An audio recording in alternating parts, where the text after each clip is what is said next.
আসসালামু আলাইকুম ওয়া রাহমাতুল্লাহি ওয়া বারাকাতুহু। সম্মানিত প্রিয় ভিউয়ার্স, স্বাগত জানাচ্ছি নতুন আরেকটি ভিডিও মাধ্যমে।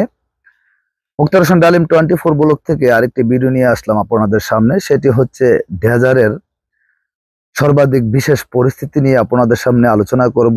আমি কিন্তু বরাবরই ভিডিওগুলি করে থাকি একটাই কারণে, যে আপনারা একটা কাজের বিষয়ে দক্ষ হন এবং একটা কাজের উপর আপনারা নিশ্চিন্তে একটা ব্যবসা এবং একটা উদ্যোক্তা হন, সেটি নিয়ে কিন্তু আমি আসলে এই ভিডিওগুলি করে থাকি। অনেকে হয়তো মনে করেন যে আমার যে কাজ আছে সেটি আপনাদেরকে দেখানোর জন্য আসলে ভিডিও করি, আসলে তা না।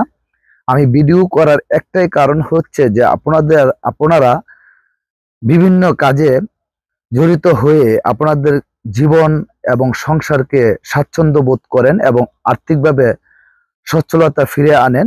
যেহেতু আপনারা বিভিন্ন চাকরি করেন, অন্যের কাজে সময় দেন, সেখান থেকে ছোট্ট একটা নিজের বিজনেস পরিস্থিতি তৈরি করেন। আজকে যে আমি 6 সিলিন্ডার ইঞ্জিনটা দেখাচ্ছি এবং অনেকটা বিশাল ব্যয়বহুল পরিস্থিতি, আসলে কিন্তু আমি যখন শুরু করি তখন কিন্তু এমন একটা অবস্থা ছিল না।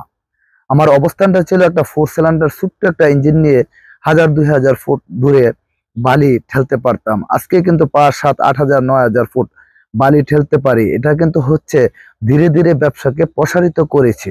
আপনারা নিজেরা যে কোনো কাজে জড়িত থাকবেন, যে কোনো কাজ করবেন এবং আপনারা যেই ধরনের বিজনেস করেন না কেন, ছোট হোক, ধীরে ধীরে চেষ্টা করবেন সেটি বড় করে তৈরি করার জন্য।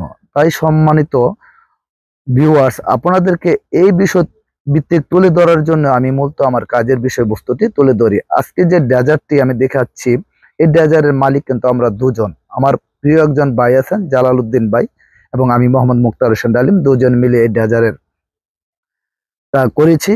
এবং বিভিন্ন মানুষের নদী থাকে, এটা তিতাস নদীতে, নদীতে থাকে ডেজার্ট, এবং বিভিন্ন বোট থেকে বালু কেটে আমরা মানুষের জায়গা জমি, বিভিন্ন রাস্তাঘাট, এইগুলিতে আমরা বালু ভরাট করে থাকি। প্রিয় ভাইজানেরা, যারা দীর্ঘ সময় নিয়ে আমার ভিডিওটি দেখেছেন, আপনাদেরকে আন্তরিক ধন্যবাদ এবং মুবারকবাদ জানাচ্ছি। আমি আরো কিছু কাজের সাথে জড়িত আছি, যেটি আপনারা সামনের দিনগুলিতে আসবে, সেই ভিডিওগুলি সেটি আপনাদেরকে দেখানোর জন্য চেষ্টা করব।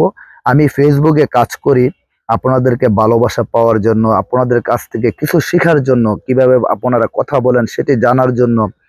সেই কারণেই কিন্তু আমার কাছে ভালো লাগে এবং আমার ব্যক্তিগত পরিস্থিতিটি আপনাদের মাঝে তুলে ধরলে যদি আপনারা ব্যক্তিগতভাবে নিজেরাই উদ্যোক্তা হন, ব্যবসায়ী হন, সেটি আমার মূল লক্ষ্য।